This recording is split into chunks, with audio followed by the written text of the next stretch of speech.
Welcome to Car Comparos. Today we'll be comparing the Tata Hexa with the Mahindra XUV 500. Pricing and features.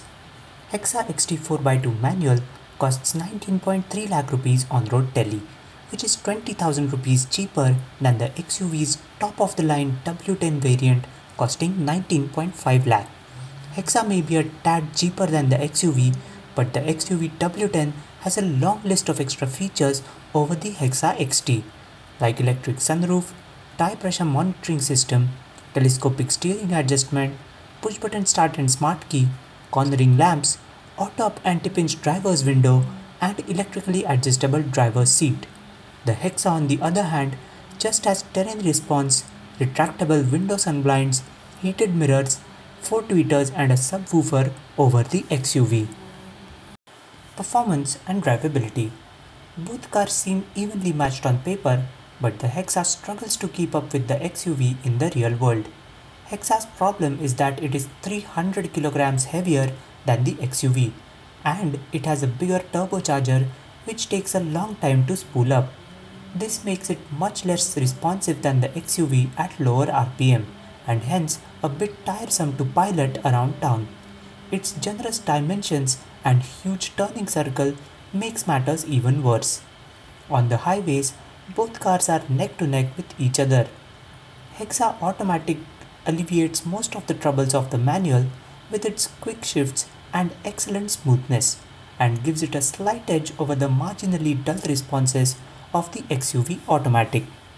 Fuel efficiency. Driven back to back, the XUV manual consistently returned 1 kmpl better efficiency than the Hexa. The XUV Automatic was barely half a kmpl more efficient than the Hexa 80. Space and comfort. The Hexa trumps the XUV in terms of space and comfort. Firstly, it provides the option of captain seats for the middle row, while the XUV is only available with the bench.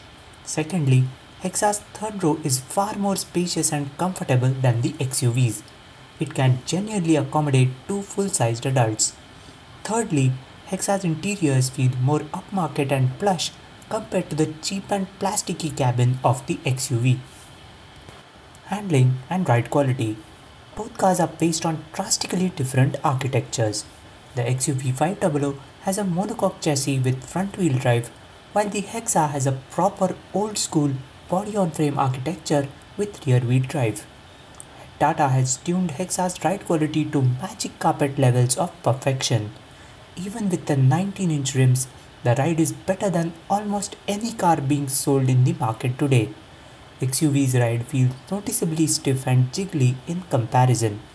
But then, the XUV has more car-like dynamics with better grip and agility around the curves. Both cars have excellent straight-line stability on the highways. Reliability and after-sales service. Both Mahindra and Tata Motors sail in the same boat when it comes to the inherent lack of reliability of their products. They still have a long way to go before they catch up to the competitors from the land of the rising sun. However, the XUV being on sale since 2011 is bound to face lesser teething troubles than the Hexa. Mahindra also has better grip on their dealers and has taken the efforts to whip them up in shape compared to Tata Motors, which continues to look the other way when it comes to the state of affairs at their touchpoints. Resale and cost of ownership. 5 to 7 year old XUVs retail for 8 lakh rupees in the used car market today, while Arias sell for less than 6 lakh rupees.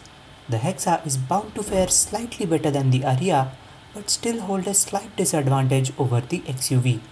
Overall, the Hexa works out to be more or less 1 lakh rupees more expensive than the XUV 500 in terms of overall ownership cost.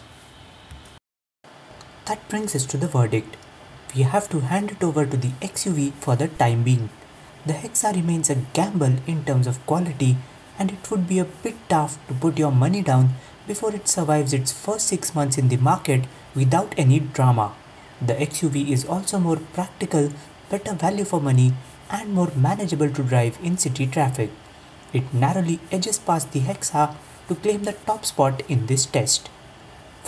Frankly, it is very difficult to choose between these two brutes. which is why we would suggest you to choose neither of them.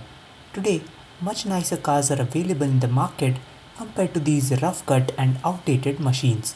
If you are a city slicker, the Hyundai Tucson is a far more trendy and well crafted alternative to the XUV. If you are a cross country wanderer, the Innova Krista is far more risk free and solidly built option to the Hexa.